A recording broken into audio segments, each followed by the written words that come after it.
Bonjour les amis, moi c'est Monsieur Assaman, prof de PC au lycée. Je suis là pour accompagner nos élèves, je suis l'ami des élèves. Je suis là pour les aider avec des sites d'entraînement, pour les amener à mieux comprendre la chimie et pouvoir donc traiter des exercices. Ce matin, j'ai un exercice de première sur la chimie organique. Un exercice qui va nous permettre de déterminer la formule brute d'un composé organique. Alors, c'est une situation d'apprentissage que nous avons ici. Sans plus tarder, je dis d'abord un grand merci à tous mes abonnés et à ceux qui ne sont pas encore abonnés. Abonnez-vous à ma chaîne pour ne plus rater mes prochaines vidéos. Merci beaucoup.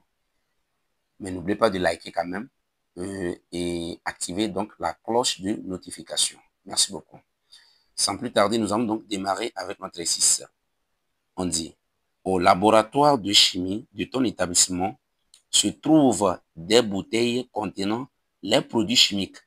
Un groupe d'élèves de première D, au cours d'une séance de travaux pratiques, doivent identifier le produit chimique contenu dans une bouteille A, dont l'étiquette est dégradée. La seule information lisible est la masse volumique de ce liquide est mu égale 790 kg par mètre cube et son volume molaire est Vm égale à 58,23 ml. La molécule du composé contenu dans la bouteille est formée de carbone, d'hydrogène et d'oxygène. Pour ce faire, le groupe réalise l'expérience suivante. Expérience. La combustion complète de M égale 2,30 g du liquide organique contenu dans A produit une augmentation de masse de 4,40 g pour les tubes à potasse et 2,70 g pour les tubes à ponce sulfurique. Petit a, écrit la formule générale des composés organiques oxygénés en fonction de X, Y, Z, nombre respectif d'atomes de carbone, d'hydrogène et d'oxygène de la molécule. Petit b, écrire et équilibrer l'équation générale de la combustion complète d'un composé organique oxygéné. C, détermine X, Y, Z pour le composé A, puis écrit sa formule brute. On donne les masses molaires atomiques en grammes par mol, MC12, MH1, MO12. Merci beaucoup. Je voudrais rappeler quelque chose de très simple. Lors de la combustion complète, ils ont dit qu'il y a une masse de 4,40 grammes pour le tube à potasse. Retenez en même temps que le tube à potasse absorbe le CO2. Donc, c'est la masse du CO2 que nous avons. Ici, les tubes à ponce sulfurique absorbent les molécules d'eau. Alors, c'est la masse de H2O formée. Merci beaucoup. Donc, nous allons entamer à la question petit a. On dit, écrit la formule générale des composés. Donc, formule générale. Formule générale. Formule générale d'un composé organique. Un composé organique. Donc, la formule générale est simple. Donc, c'est CX, HY, OZ. Ça, c'est fini. La question petit b, écrire et équilibrer l'équation générale de la combustion d'un composé organique oxygéné. Petit b, équation générale de la combustion.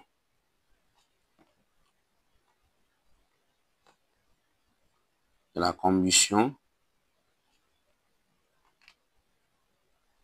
composé organique. D'un composé organique. D'un composé organique. Alors, je le compose donc ça fait CX, HY, OZ,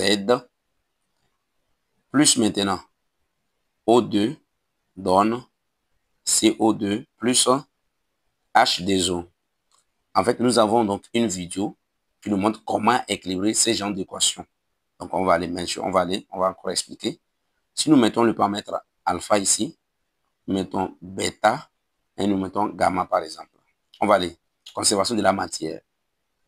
Si vous prenez, nous avons X carbone, nous avons bêta carbone. Finalement, bêta égale X. Si nous prenons Y, nous avons au niveau des réactifs, nous avons Y, nous avons ici 2 gamma. Donc, 2 gamma égale Y, ce qui implique gamma égale Y sur 2. Maintenant, nous allons équilibrer les atomes d'oxygène.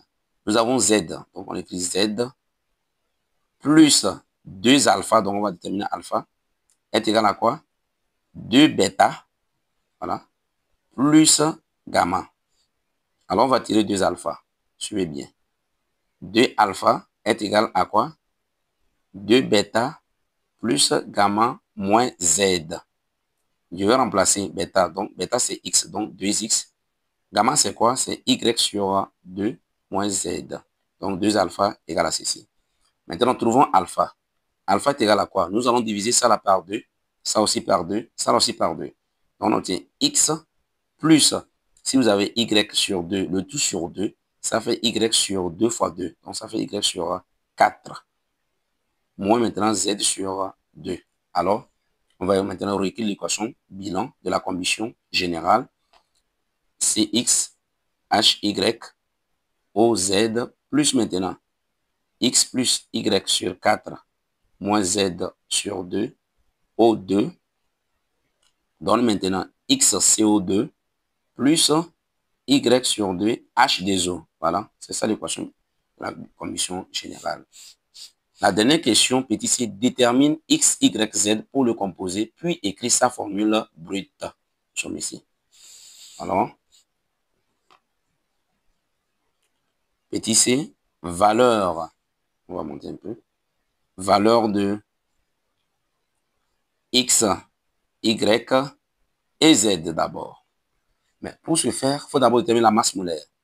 La masse molaire de A, on nous a donné la masse volumique et le volume molaire du liquide. Donc, on va calculer ça. Revenons. Ça fait, nous avons ici 790 kg par mètre cube. Nous devons ramener ça en grammes par millilitre. Voilà. Ça fait quoi? Ça fait 0,119 grammes par centimètre cube. Voilà. Nous allons déterminer la masse molaire. Alors, la masse molaire de A serait égale à quoi? 0,119 fois maintenant.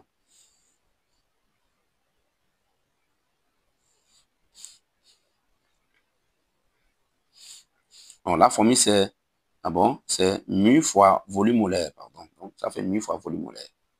Alors, mu fois volume molaire. Donc, mu étant comme ρ du liquide fois le volume molaire. Donc, fois combien? 58,23 millilitres qu'on nous a donné. Donc là, la masse molaire, on obtient en même temps combien? 46 grammes par mol. Okay. Ça, c'est la masse molaire. On continue. Maintenant, nous allons déterminer le pourcentage de carbone, pourcentage d'hydrogène et d'oxygène dans le composé. Mais avant de le faire, il faut d'abord déterminer la masse du carbone.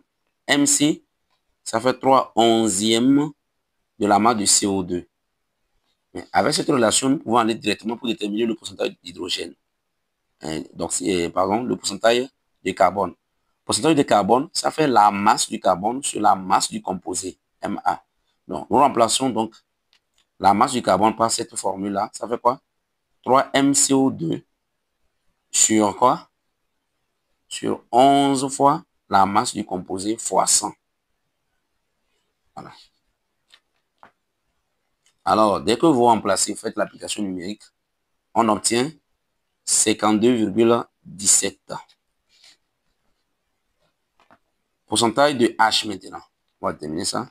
C'est égal à quoi? Ça fait également, là-bas on obtient, ça fait la masse de H sur masse du composé fois 100. MA, donc, c'est-à-dire, ça fait la masse de H2O divisé par 9 fois la masse du composé fois 100. Dès que vous calculez donc le pourcentage de H, vous aurez donc une valeur 13,04. Alors, pour déduire le pourcentage de O, on fait la différence. Donc, 100 moins la somme des pourcentages de carbone plus H. On fait la différence des deux. Dès que vous faites l'application numérique, vous aurez donc la valeur 34,119. Voilà, je vais calculer ça. Alors, rappelons donc la relation masse molaire sur 100 égale à quoi? 12x sur pourcentage de C égale à quoi? Y sur pourcentage de quoi? De H est égal à 16Z sur pourcentage de O. Voilà.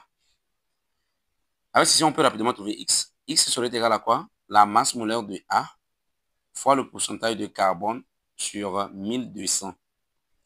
Dès que vous calculez en application numérique, vous remplacez, on obtient donc 2. On continue. Y est égal à quoi? Masse molaire de A fois le pourcentage de H sur 100. Dès que vous calculez en application numérique, on obtient 6. Z maintenant, la masse molaire de A fois le pourcentage d'oxygène sur 1600. Vous faites l'application numérique, donc vous aurez donc Z égale à 1. D'où la formule brute est C2H6O. Voilà.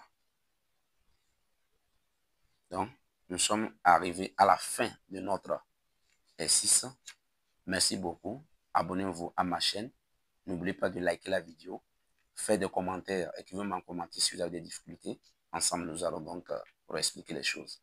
Merci beaucoup.